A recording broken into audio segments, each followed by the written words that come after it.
Dutiyampi buddham saranam gacchami. Dutiyampi dhammam saranam gacchami. Dutiyampi sangham saranam gacchami. Tatiyampi buddham saranam gacchami. Tatiyampi dhammam saranam gacchami. Tatiyampi sangham saranam gacchami. Panatipata viramani sikkhapadam samadhiyami. Adinnādana viramani sikkhapadam samadhiyami.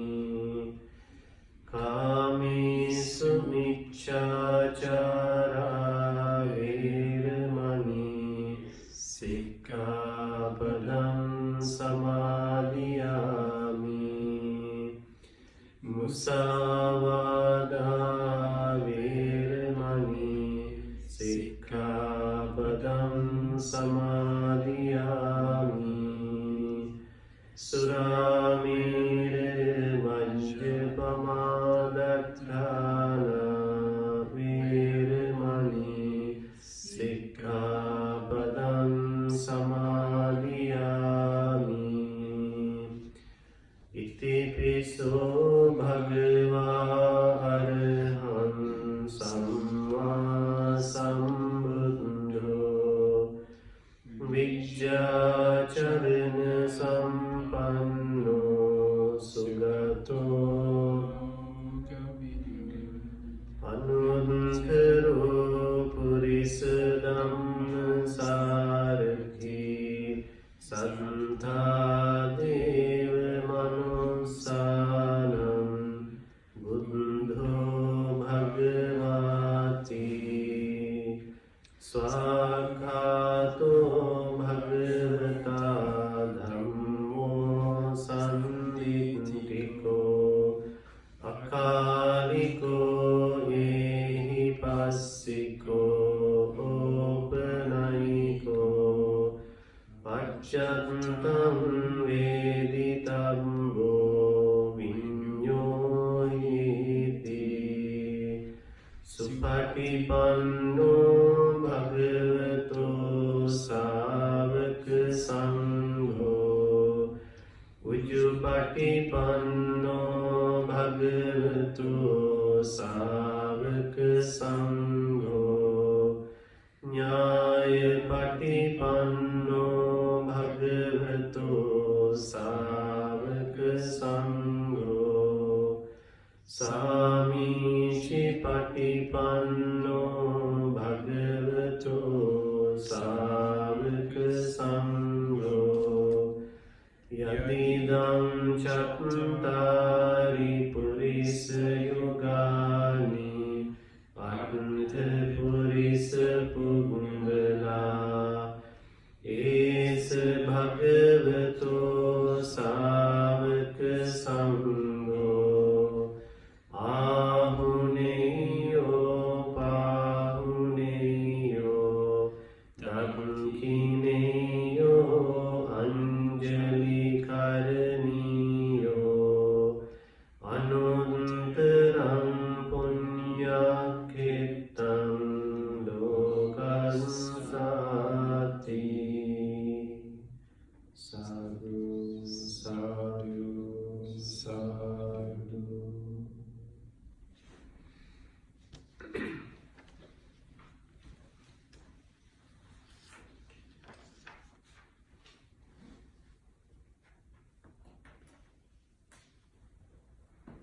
Okay, now let's take a couple of minutes to relax our body and calm the mind. Mindfully watching our natural breath.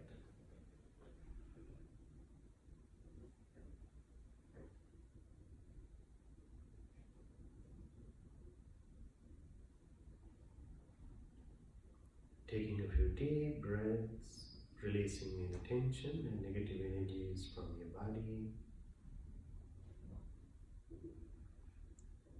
Bringing your total attention to your inner experience. Withdrawing your attention from the external world.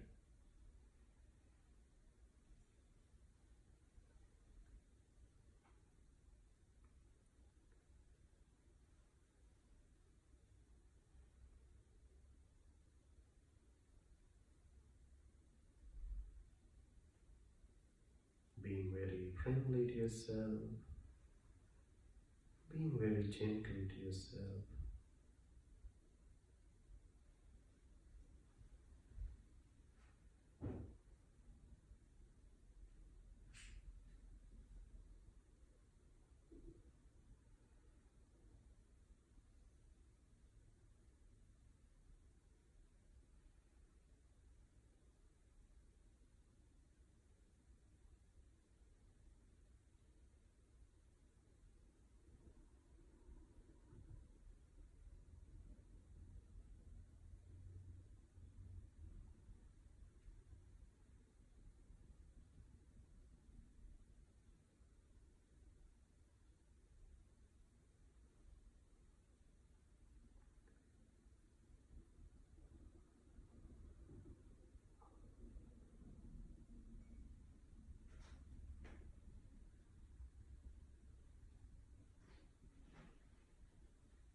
Letting go of the past, letting go of the future, gently allowing yourself to be here and now in the present moment.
Okay, welcome back.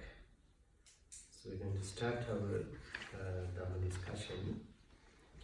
So today I selected this interesting topic, which is the teachings on the rebirth. I think we have touched this topic from time to time as we go through many discourses, canonical discourses. We get to learn about the teachings of the Buddha on rebirth. This concept, this teaching is a very important part of the Lord Buddha's realization, his attainment of enlightenment, and in his entire teachings. When we get to know more details about the rebirth, the topic of rebirth, we can say that if you do not talk about rebirth in Buddhism, it would be a very big empty space, like that much is essential on the rebirth. So when you think about the Buddha's journey in the very first place, as a prince, Prince Siddhartha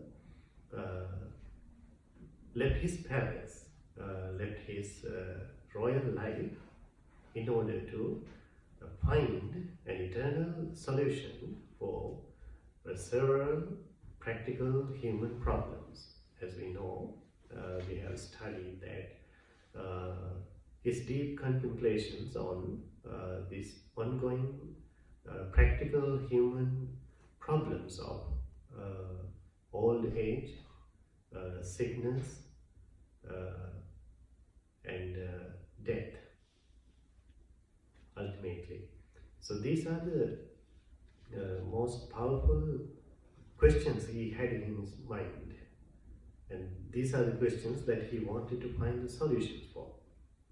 So with that intention, he leaves the palace and he becomes an ascetic, a spiritual person. So for several years, he goes to several teachers, different teachers during that time in India. So he was trained under these teachers, but eventually he came to realize that none of these teachers could teach him the way to end those problems. So that had to deal with this rebirth process, because most of these teachers' goals were actually to be born in heavenly realms or Brahma worlds.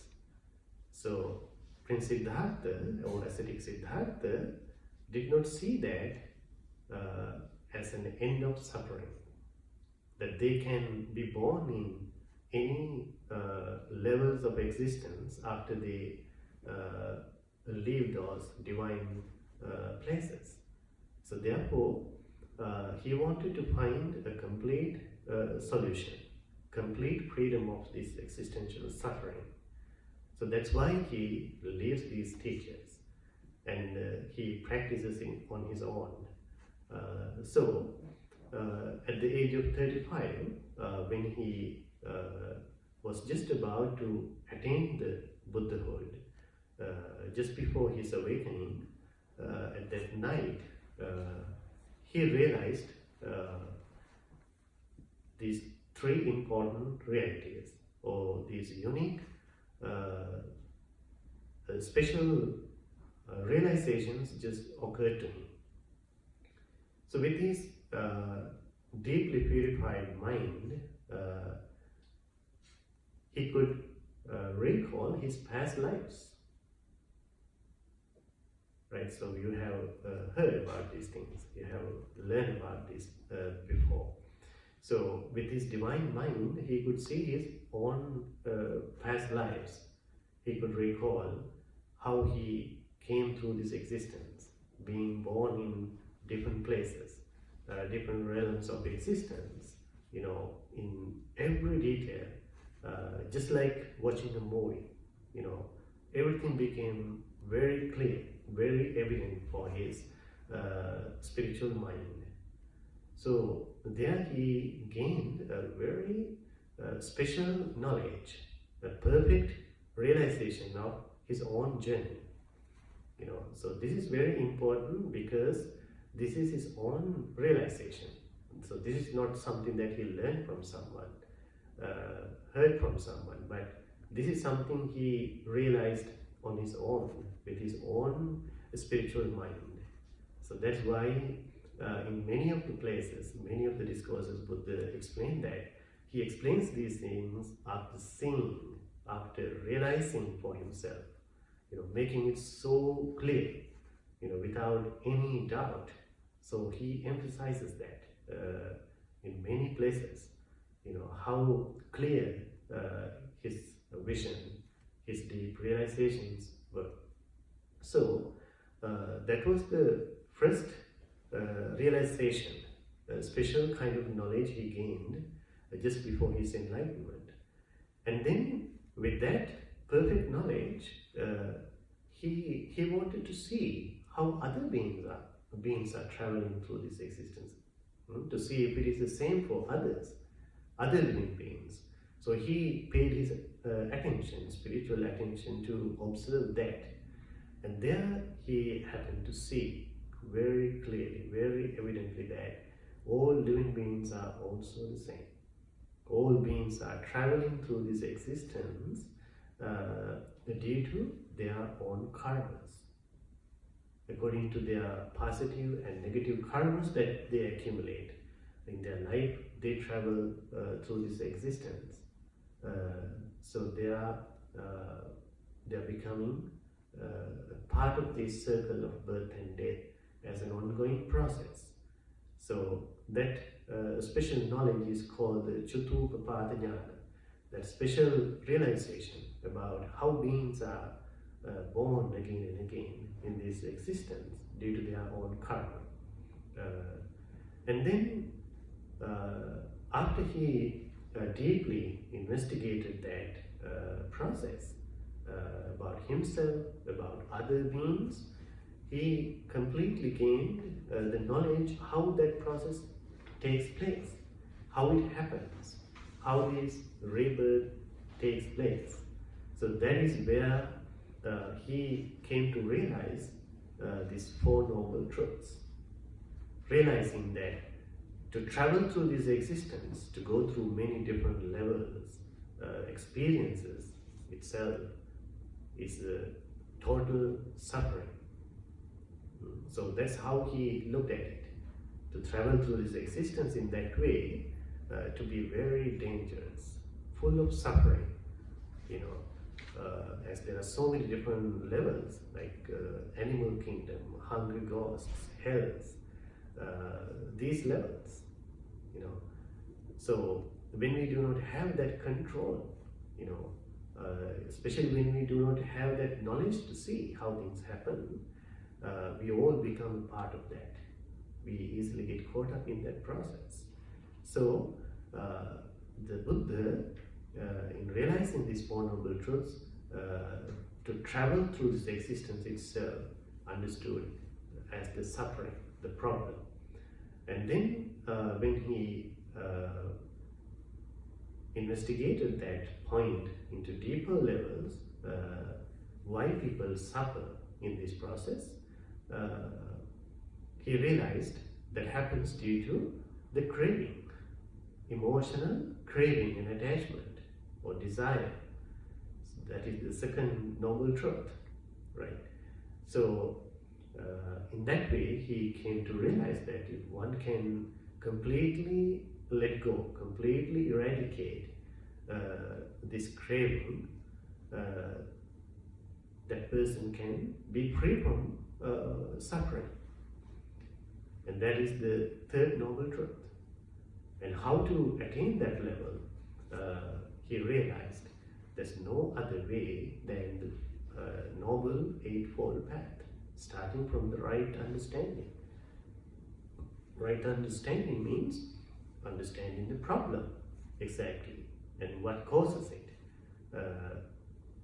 And just by eradicating the cause, one can be completely free from suffering. So that knowledge itself is the right understanding. And ending that process with the deep, complete realization of the Four Noble Truths. And that realization itself confirms the complete freedom of suffering. So these are called the Four Noble Truths. So we can see that this entire realization is completely based on this rebirth process, as we can see. One would realize as he was attaining the enlightenment. So that's why the topic of rebirth is a very special part of the Buddha's teachings. And when we learn about the Nibbana or the Nirvana, the enlightenment, as we explain it, the complete freedom of suffering, and also it can be explained in another way as to put an end to this existence, or not to be born again, to simply say that. Because if it is suffering to travel through this existence, to be born in any place, in any level, so if anyone wants to be free from that existential suffering, that person has to be free from that rebirth process. So these concepts, these teachings can be a little bit confusing until you get to understand some deeper levels of the Dhamma. So therefore, you should not hurry to make any decisions yet. But we should take some time to investigate some Dhamma, to learn some Dhamma, how these things are clearly explained. Right? People have a very practical question. So if one ends the rebirth process, who enjoys, who enters the nirvana, who attains the enlightenment? So these kind of questions are there, right? So they can be very confusing. So the sutta, the discourse we selected today, has an answer for that. Therefore, it's very interesting.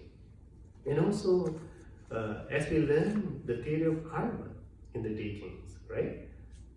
Which is a very common teaching. The theory of karma, it is one of the 5 niyamas, 5 universal laws, the karma niyama.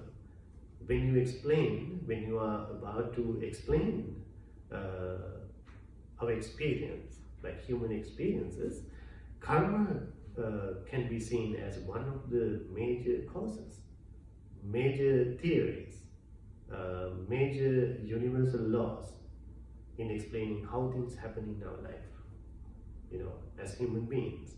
So when we learn about the karma and effects in this deep analysis, classifications in the Dhamma, we can see there are karmas that will result in this very lifetime.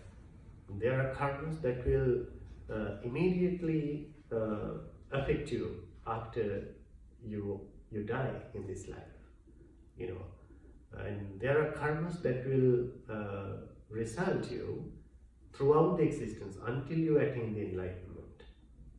So there are teachings like that when we learn about the theory of karma.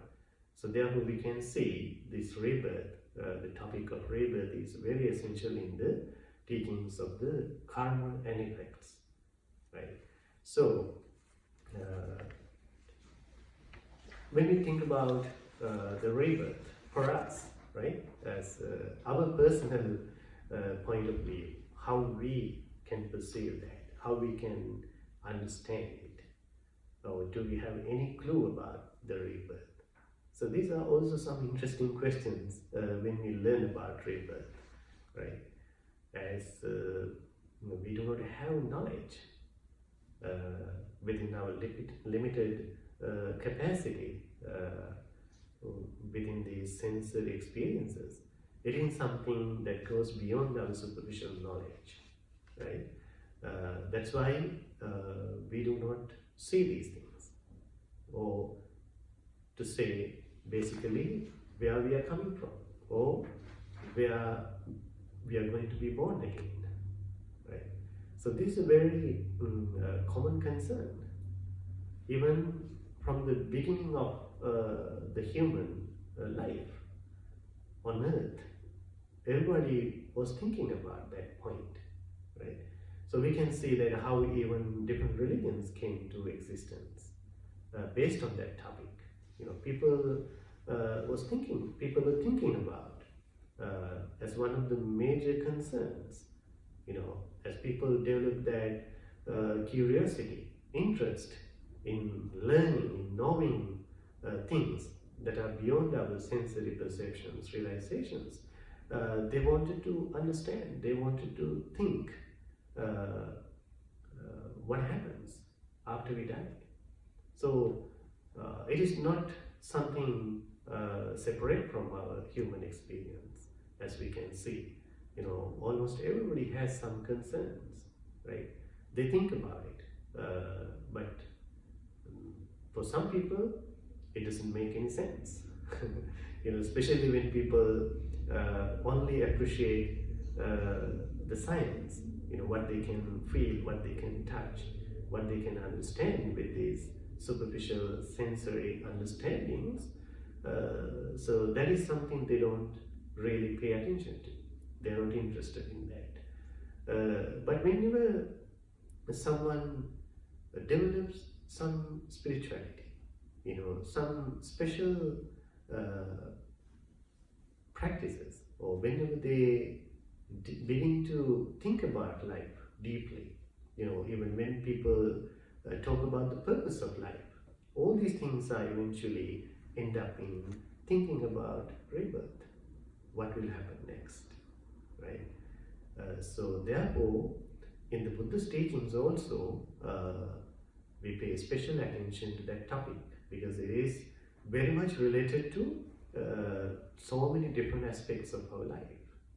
So if you can remember what we have been talking about lately in these Sutta discussions, right? If you know, if you can remember the Apannaka Sutta, that was the Sutta that Buddha explained what should be our attitude. What should be our attitude if we do not have any knowledge about rebirth, if you do not know that you will be born again. As you do not have any knowledge about it, what should be your attitude? To be safe, right? What will happen if there is rebirth, right? So we spoke about it. What should be our attitude? So Buddha emphasizes there that to be good, to do good things, spiritual things, and to avoid bad and evil actions, always to be safe. So then there also Buddha pays special attention to this rebirth, the concept of rebirth. So in that way, we can understand the Buddha's entire teachings are based on this concept of rebirth. That's why I said in the beginning, if we forget about rebirth, there's nothing much to talk about in the Buddhist teachings, because it's very simple, right? If there's no rebirth, we don't have to worry. That much, right? At least we don't have to worry about it, because that's going to be the end. We don't know, so we can do whatever we want to. We can enjoy everything we can, and there won't be any problem. But since there is a rebirth according to the teachings, it's very important that we think about it. How it can be related to our everyday life. When we think about that topic, since there is a rebirth, we become very careful about what we do, what we speak, and even what we think. These things matter in the rebirth. So therefore, the teachings on rebirth can be very helpful to guide our everyday life. So we can see it's a very helpful, supportive teaching to guide one's everyday life in the right direction, in a harmonious way, and based on non-violence, So this is going to be a great protection in that way. If one has a concern, some knowledge about the rebirth, that person is going to take care of every action. That person is going to be very careful. And also, knowing that there are going to be a rebirth, that person tends to perform good actions, perform wholesome actions, spiritual actions, thinking that they will bring the positive reactions, consequences. So as a result of that, they can be born in suitable places, good levels of existence. Why that is important? If you are born in a painful state, this is very important to know. Suppose you are born in a painful level, painful state. You can be born as a human being, but if you have to struggle a lot to live, you don't have time to focus on any spirituality, right? You don't have time, you have no energy to think about something beyond your struggle. That's why, according to the Buddha's teachings, Buddha emphasizes, Buddha encourages us to do good actions because it helps in the rebirth process to be born in suitable positive levels. And that can be helpful for us to cultivate the path. This is spiritual practice, without a struggle. So that's what I think we all are enjoying, right? When you compare your life with so many people in the world, I don't think we struggle that much, right? We have enough to support ourselves, right? So then that's why we can pay our attention to this kind of a spiritual practice, right? That's why in the Buddha's teachings, he encourages us to keep up with these highly evolved states of existence, right?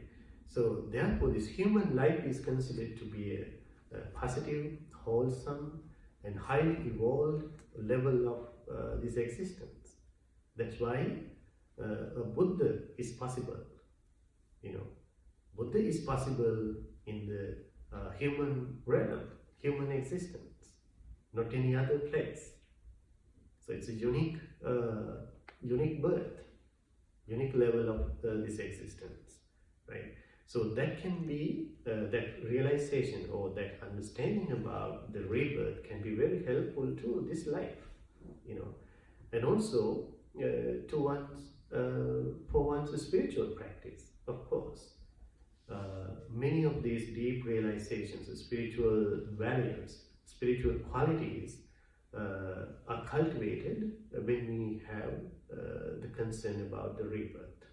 Okay, so in that way we can understand how the concept or the teaching of rebirth are related to our personal physical and mental well-being, our social well-being in that way, how we learn to live in harmony with each other, and also for our spiritual development. So in all directions, it's being helpful. But when we get to learn about the deeper levels of this Dhamma, we can see some drawbacks also. Because when people get to know about the rebirth, they get attached to that itself, right? So it is something to be very careful, right? People cling to these positive or higher levels of existence and they get attached to them. So then it can be very difficult for them to be free from this existential suffering, samsaric suffering. So therefore, some people can think that, oh, I have to do good karmas to be born in heavenly realms, to be a human being. That's okay, but that would be okay the way I explained earlier as a helpful practice to reach the enlightenment, to cultivate the path. But if you really find indulgence in these existential experiences, then that is going to be negative. That sounds negative according to the essence of the teachings. So therefore, without knowing, one can get attached to the existence itself. We call it the bhava-tanha. Bhava-tanha, to be born in different places. You know, you can have desire, you can have craving, emotional attachment to this existence as well. So therefore, we have to be very careful when we learn about the rebirth. It is as a reality. This is what we have to study. This is what we have to learn. So many people have different questions. What happens after we die? Or even what is exactly happening at the death and dying, right? So what is the rebirth? And most importantly, people have questioned that what travels from this life to the next, right? How that process takes place. So these are some important questions. So the today discourse is mainly based on that question. Okay. So I hope you had some time to read it. So we don't have to go through every detail. So there was a monk called Sati, bhikkhu named Sati, son of a fisherman. That monk had this idea. He thought, as he learned from the Buddha, he believed that this consciousness, or we can call our mind, our consciousness is what travels here and there. This consciousness is what travels from this life to the next life. So he was even saying this to his friends, his fellow monks in the spiritual community. But other monks, other disciples of the Buddha realized that. They came to know, as they had learned from the Buddha, clearly there's no such a thing. There's no such a thing. So it can be a question for you too now, right? Then what travels? What happens? So it's a very common, relevant question. So that's how that monk Sati also understood it, right? And then those monks tried to clarify that idea to him, but he won't let that go. You know, he was stuck there. You know, he was kind of attached to that thinking, that belief. You know, the understanding of the consciousness is traveling from this life to the next in the rebirth process. So since this monk did not want to let go of that thinking, his fellow monks went to the Buddha and complained. You know, this monk is having this wrong view, Bhante. So they informed the Buddha. So then Buddha called him. Buddha summoned this monk, Sati, and asked that question. Is that true? You are thinking, you are having this wrong view, wrong idea, and you are even saying that you learned these things from me, from the Tathagata, from the Buddha. And then he said, yes, Bhante. He said, yes. Exactly so, Venerable Sir.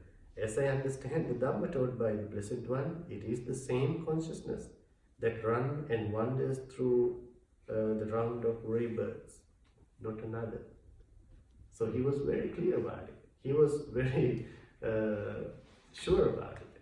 So he confirmed to the Buddha even.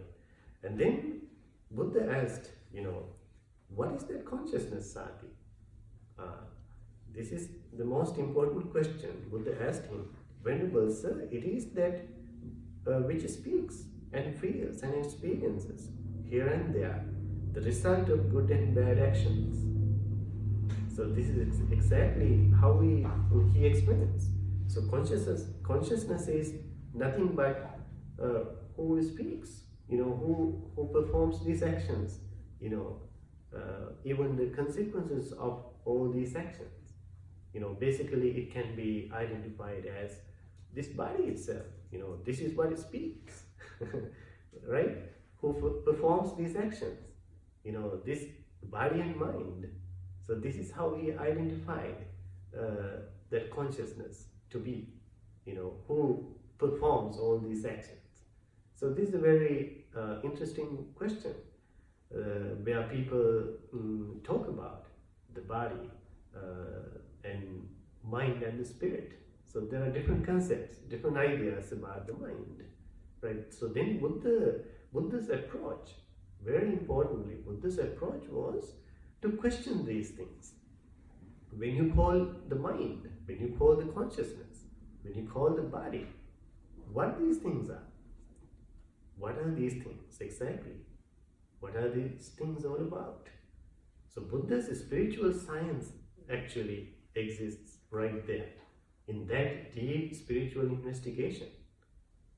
So Buddha's attitude was not to stop right there, what you hear, what you identify, what you label especially, but we need to go further. So that is the science exactly, right? In the spiritual science, it is also the same. We have to investigate all these concepts, these terms, labels, perceptions and everything. So this is where Buddha is asking that important question, what is that consciousness? So Bhikkhu Sati identified that as a very superficial label, as we all understand, as the mind, or you may call it the soul, or the ego, right? But Buddha asked further, what is that consciousness? What is this consciousness you are talking about? So then, when Sati said that, Buddha really criticized him. Buddha really criticized him very badly. So Buddha said, misguided man, to whom have you ever known me to teach the Dhamma in that way? Misguided man, have I not stated in many ways consciousness to be dependently arisen, since without a condition there is no origination of consciousness? But you, misguided man, have misrepresented us by your wrong grasp, and injured yourself and stored up much demerit. For this will lead to your harm and suffering for a long time. So according to the exact teachings, that will to be very wrong and very harmful, that is totally wrong, actually, so this is something deep, actually, in the superficial level of learning, even the teachings, we don't get to that level, we talk about consciousness, we talk about mind, our feelings, but these things have to be investigated, questioned, examined, deeply investigated. So then, after criticizing him, he turned to the other monks, knowing that he is really attached to this wrong way. He addressed the bhikkhus, the other monks. Bhikkhus, what do you think? Has this Bhikkhu Sati, son of a fisherman, kindled even a spark of wisdom in this Dhamma and discipline? He asked that question, right? Has he even touched even a little bit of my Dhamma? This monk, to have that point of view. Then they said, how could he, Venerable Sir? No, Venerable Sir. So this is a very special point in the Dhamma, as we can see. When this was said, the bhikkhu Sati, son of fisherman, sat silent, dismayed, with shoulders dropping and head down. So he was so upset. He was so disappointed there. He was really embarrassed. He had no word to say. So he felt that what he was thinking was wrong according to the Buddha's teachings. Then the Blessed One addressed the bhikkhus thus: Bhikkhus, do you understand the Dhamma taught by me as this bhikkhu Sati, son of a fisherman? Thus when he misrepresents us by his wrong grasp and injures himself and stores up much demerit, no Venerable sir. So the Venerable monk said no.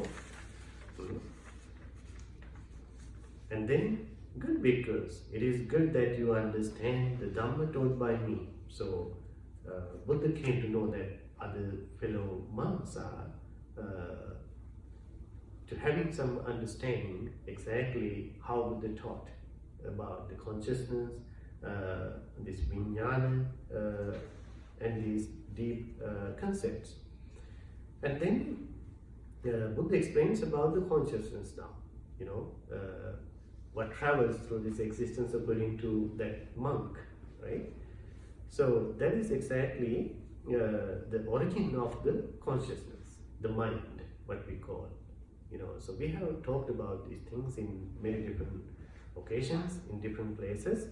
So this is one of the common teachings in many discourses we can see, where Buddha explains this process, the origin of the consciousness, the mind, how it comes to be, dependently co-arisen reality. So bhikkhus, consciousness is reckoned by the particular condition dependent upon which it arises. When consciousness arises dependent on the I and forms, it is reckoned as I consciousness. Okay? So similarly, it is explained about all 6 senses, right? So that means consciousness is not one. There's no such a thing. So the I consciousness is arising depending on the I and the object. Without those conditions, there won't be an I consciousness.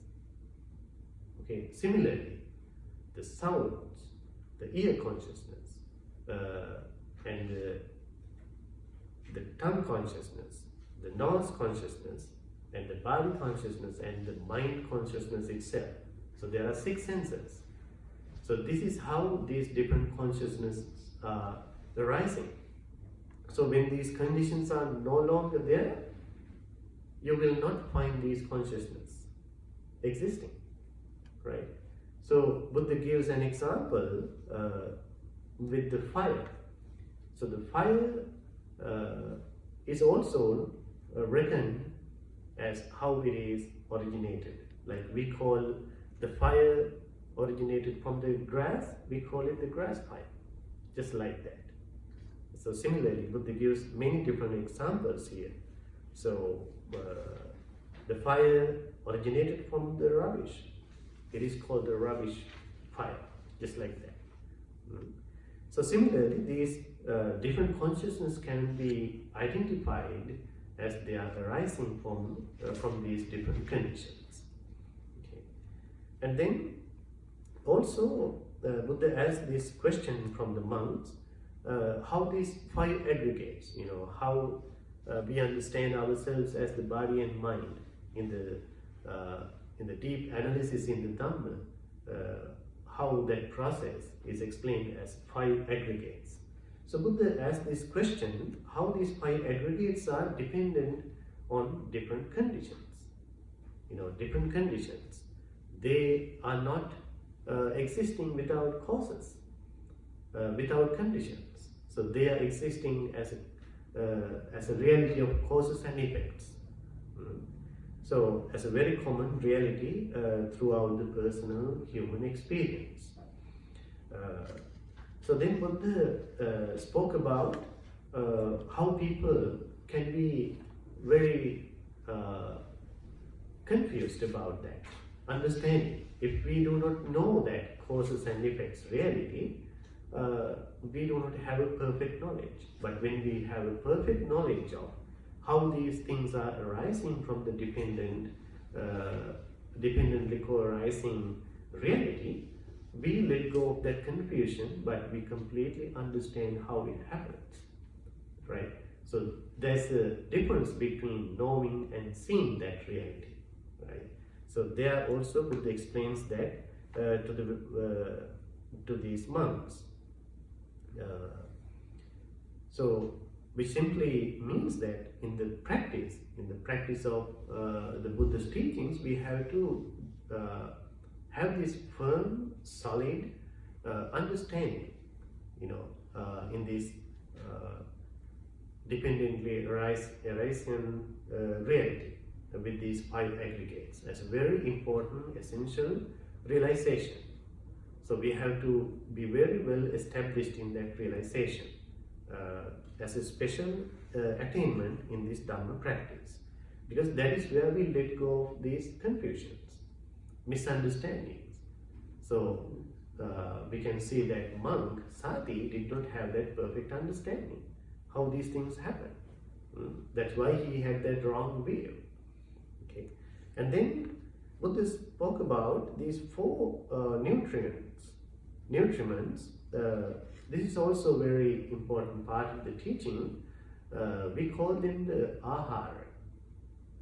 In our language and even in Pali, there are 4 types of nutriments, right?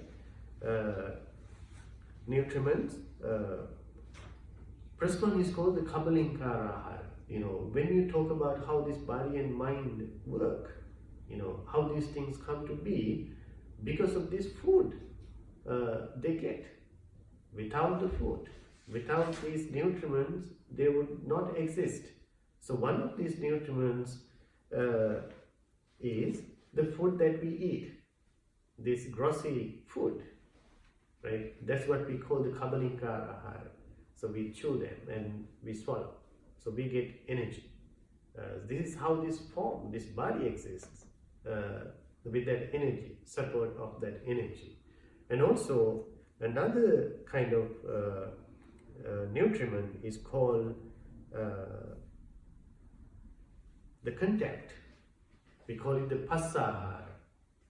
That means the touch. It is explained in the Dhamma in different ways.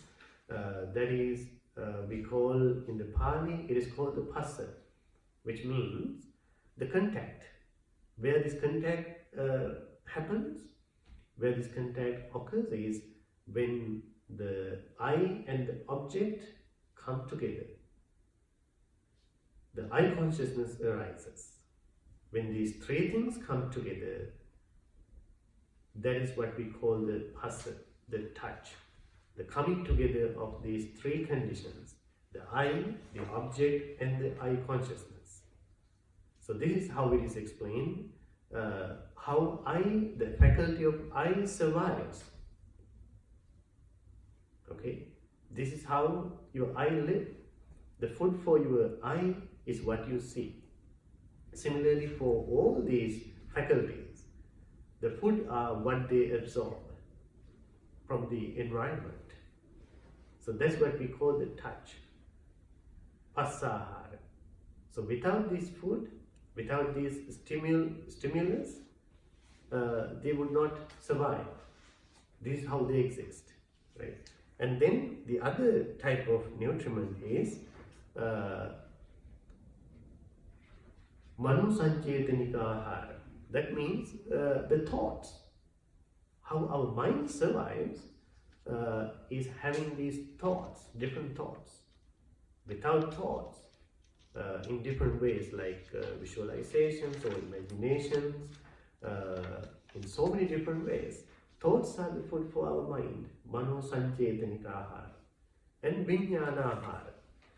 Also, the food for the consciousness itself, the vijnana ahara. Vijnana ahara is to perceive things in different ways in your consciousness. So that's how your mind, the consciousness itself, survives.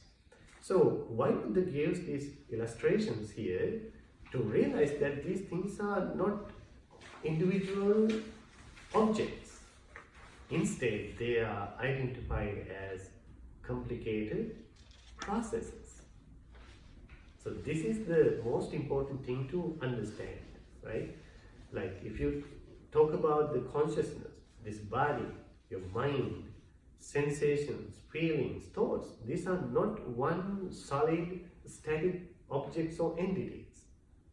These are very dynamic. They are always changing. They are depending on each other. So this is what Buddha is trying to teach us. These things are different processes, not one single entity or object. So in that process, what can you identify as vijnana or self or the soul? This is the most the deep question that Buddha asked from us. So this is what Buddha wanted us to deeply think about. So this is where then Buddha explains about the dependent origination as the backbone of the Buddha's entire teachings. How everything in our life, as human beings, as living beings, take place. It's a very common teaching in the Buddha's entire Dhamma. So you may have heard about it, you may have read that in many places.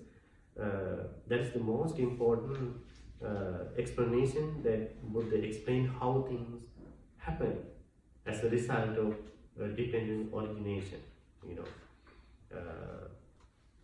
So if we are to take a simple look at that, how bhikkhus, these four kinds of nutriment have what as their source, what as their origin, from what are they born and produced.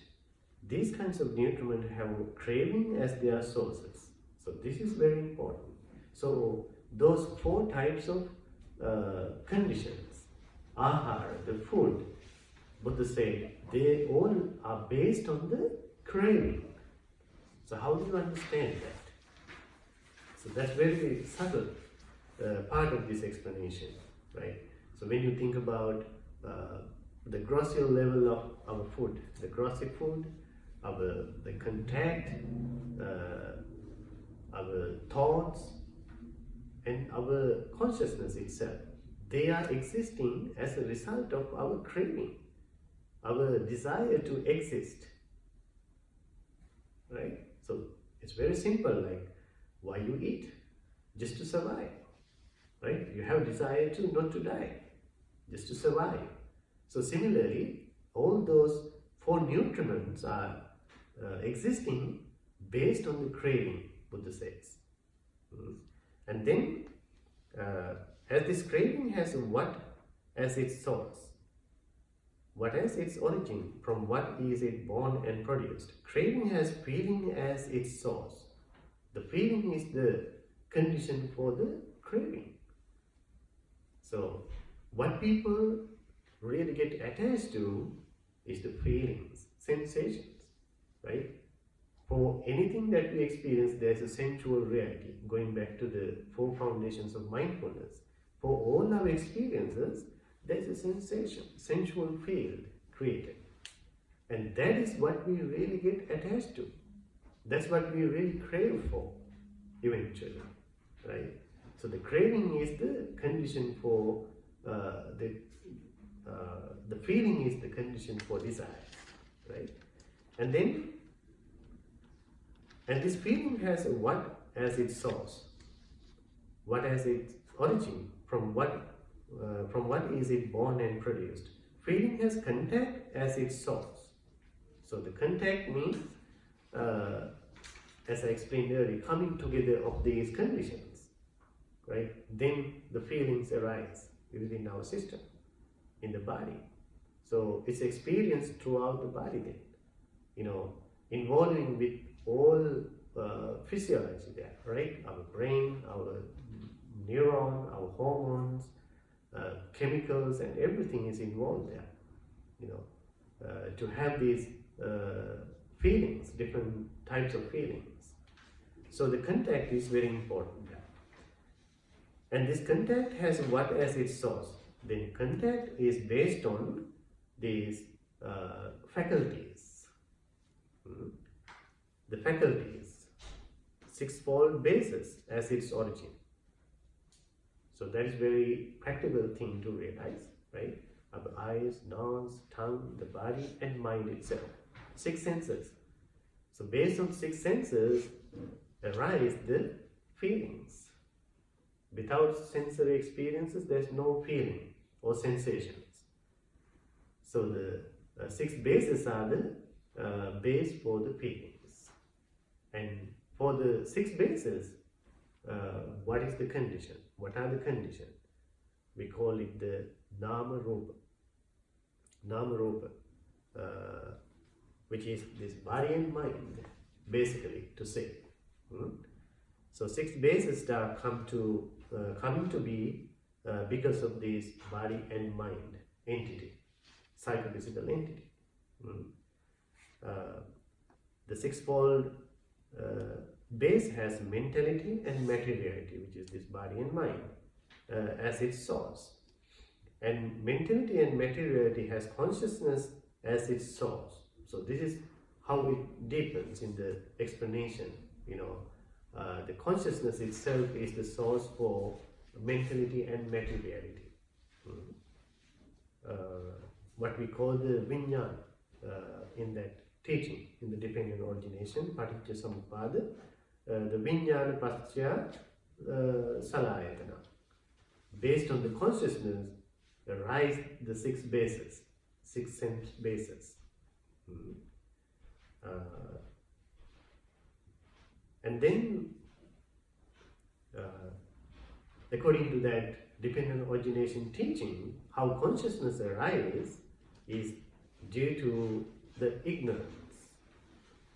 That is how Buddha formulate that deep realization. And these formations have what as their sources. Okay, Vijnana is having the foundation of Sankhaya, we call the formations. That's how it is explained in that process.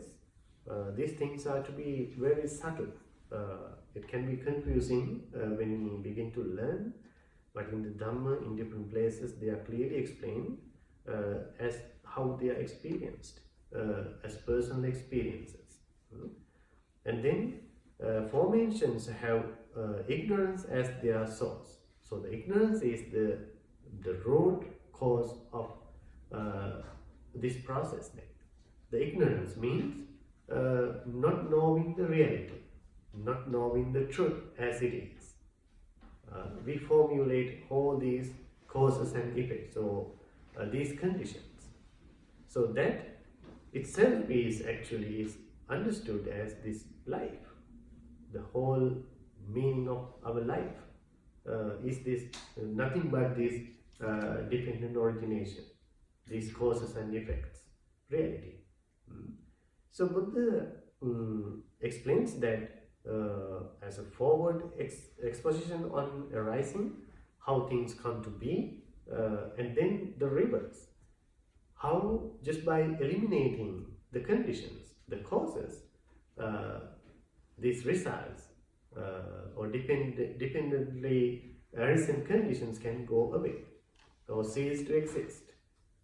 So in that reverse order, this is where Buddha explains the nirvana, how this entire process ceases to exist, and that itself is the ending of all suffering, and that process itself ends the rebirth process, that complete realization, because that ignorance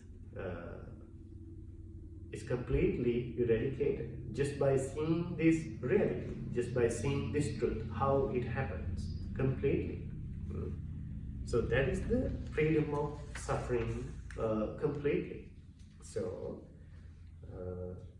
So it is clearly explained here. You can have some time to read it in detail. And then Buddha explains about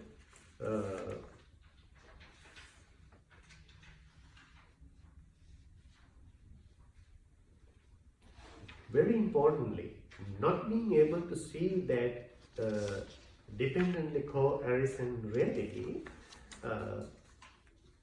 how we come to perceive our life, understand our existence wrongly, right? So when you understand this whole experience according to that causes and effects, Buddha clearly states that you cannot say that I existed in the past. So you need to remember this. When you deeply investigate in this spiritual science, when you divide all these parts into very subtle levels, that is exactly this dependent origination. You cannot find any permanent existence in any of these conditions. They are always dependent on each other, right? This is what Buddha clearly explains here.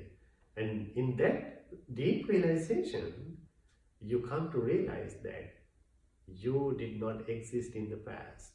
Or it is wrong to say that you lived in the past. Or even it is wrong to say that I will live in the future. I will exist in the future. And even Buddha says it is wrong to say that I am existing even now. Right? So this I, mine concept is a totally wrong idea, wrong point of view according to this deep explanation of the Dhamma. Okay. So then, when you see that, Buddha states that when you see that reality for yourself, as a reality, as an ultimate truth, Buddha asks that, when you know that, do you practice, you follow this path according to your teacher? Buddha asked that question from them, because knowing and seeing in this way, would you speak thus? The teacher is respected by us.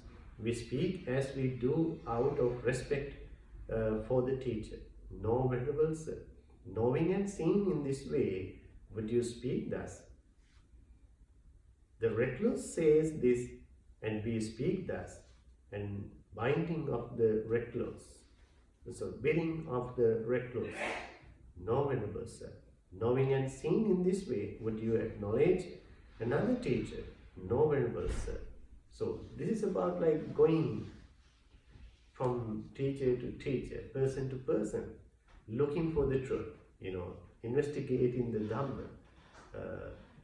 Buddha asks the Venerable monks, would you have to do this when you see these things as they are for yourself, right? So this is what Buddha is asking. Knowing and seeing in this way, would you return to the observances and wrong debates and auspicious signs of ordinary recluses and Brahmins, taking them as the core of holy life, like these rituals, different practices, when you see that truth.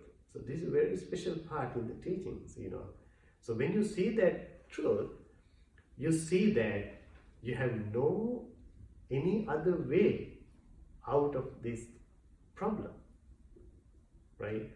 Unless you understand deeply this causes and effect reality or the dependent origination Dhamma. When you see that truth, you don't depend on even a teacher. You don't depend on anything else externally. Nothing but the truth itself, this deep understanding. So that realization to be very firm and solid, very well established in the practice, right? So this is what Buddha explains. So then it goes on as usual, Buddha explains in such a reality, Tathagata comes to be, Buddha comes to existence. And he reveals this truth to the world. He explains, hey, look, this is exactly what happens. So this is what he did. Having so many different teachers, spiritual masters during that time in India, Buddha came up and he realized this ultimate truth as an ultimate reality, as not something he created, but as the ultimate truth of the universe. So he explained it to the world. And he introduces this important path of Sila, Samadhi and Prajna, right? So even Buddha includes very essential parts of the teachings like Indriya Bhavana, how the faculties are cultivated in this noble discipline, and cultivation of the Sila, Samadhi and Prajna, the morality, concentration and wisdom. So that way, Buddha explains as the summary of this entire path, how to end all the suffering.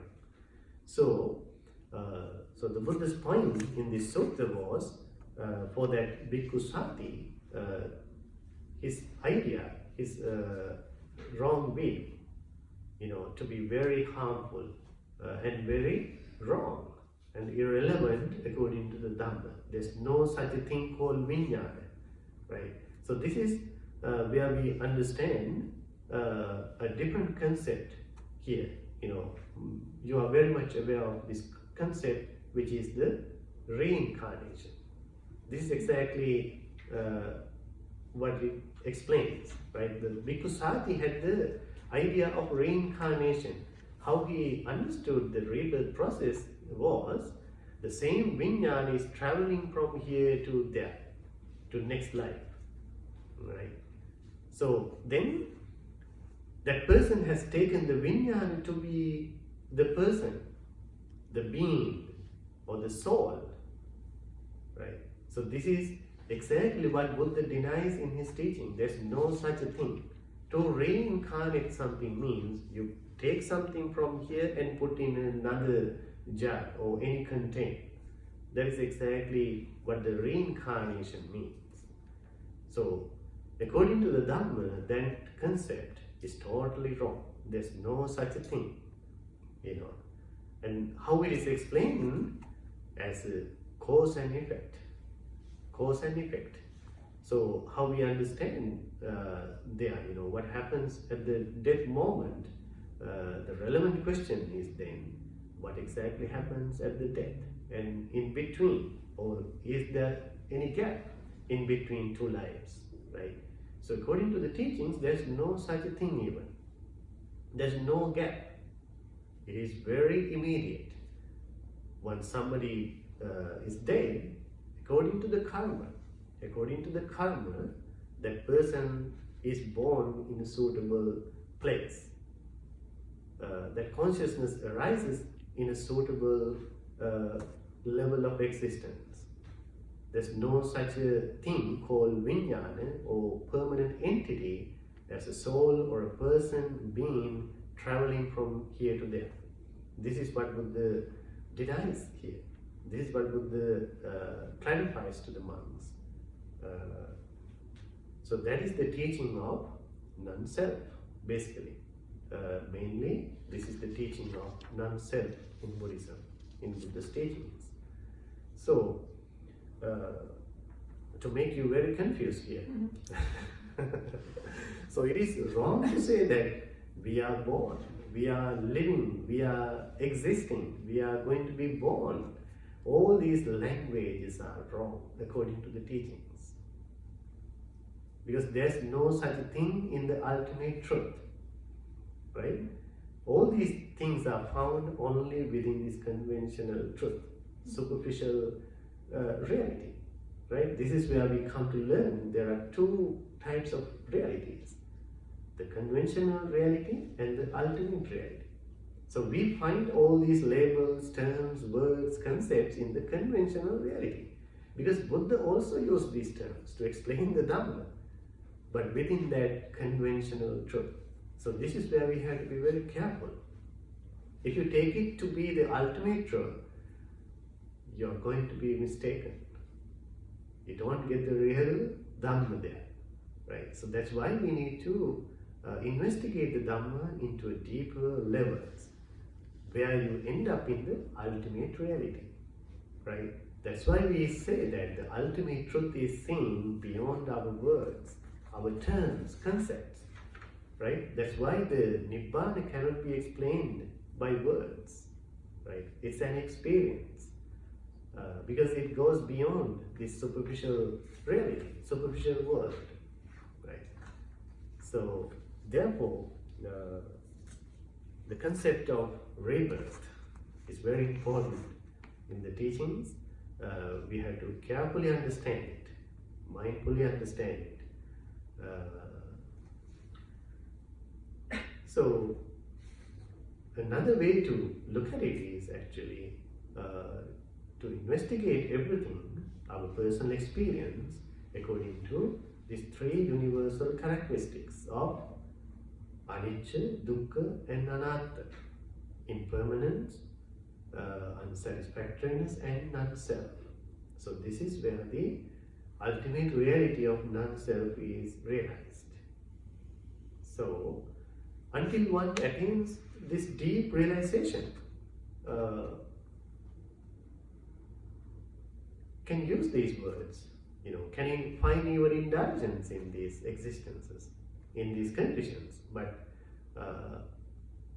at the awakening, with the deep realization of the truth, this is where we're going to solve this problem of existence,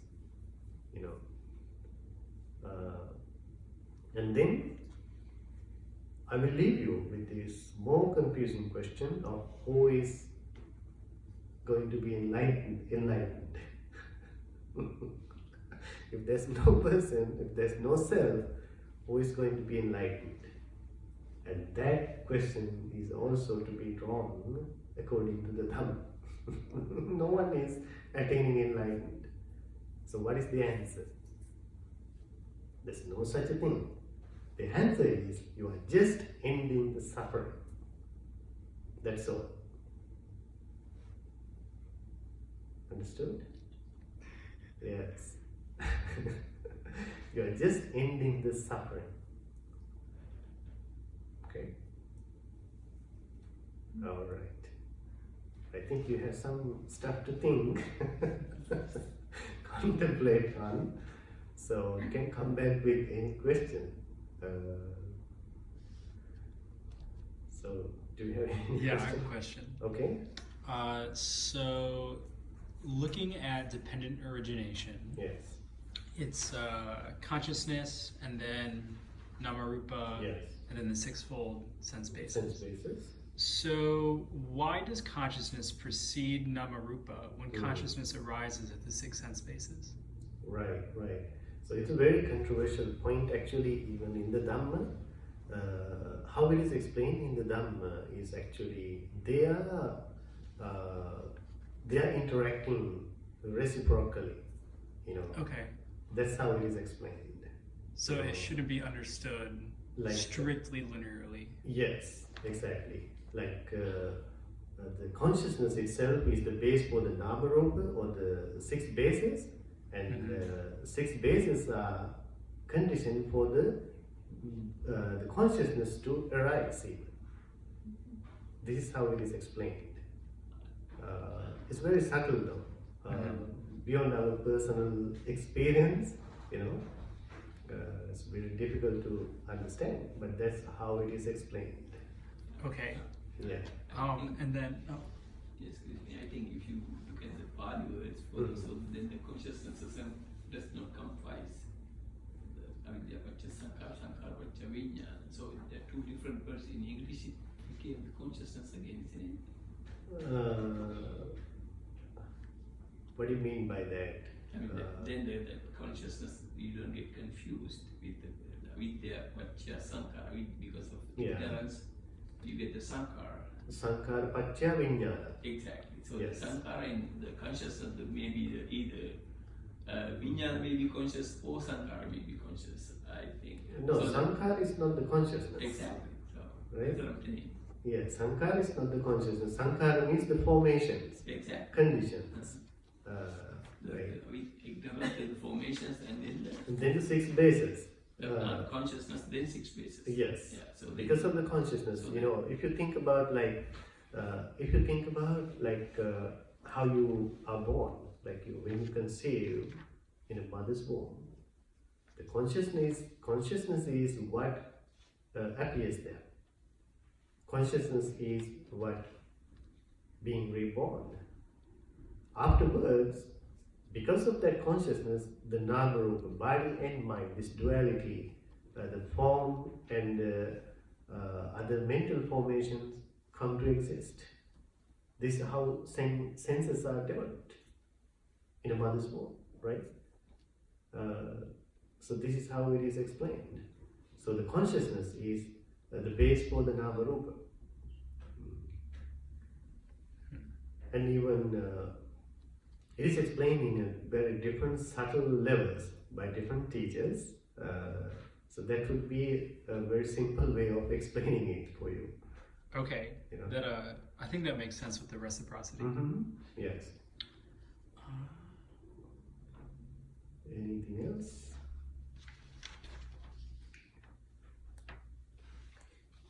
So in that, the formations, those are mental formations, or can you define? Actually, it is the mental formations. Yes, sankhara. Sankhara. Yes, Okay. sankhara means it is also explained in different ways. Like for sankhara we call the karma even. These are the conditions for certain things to arise, right? When we come to the mental experience, their conditions, formations are different. They are explained as phassa, vedana, sanya, chetana, and manasikara. Like these are different terms. These are not material experiences, but different levels in this process of consciousness. Again, in a subtle way, how consciousness exists is based on the contact or the touch and the sensation and the perception, and you keep thinking about what you experience it. So this is how consciousness exists. So these are the mental formations. Yes.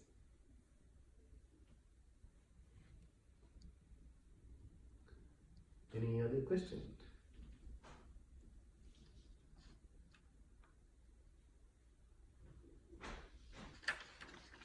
No. Okay. So take time to read the sutra, the text, and you can get some understanding there. You can ask any question later. Okay? Alright, so that will be all for today. Thank you, and all the blessings to you. Sadhu, sadhu, sadhu.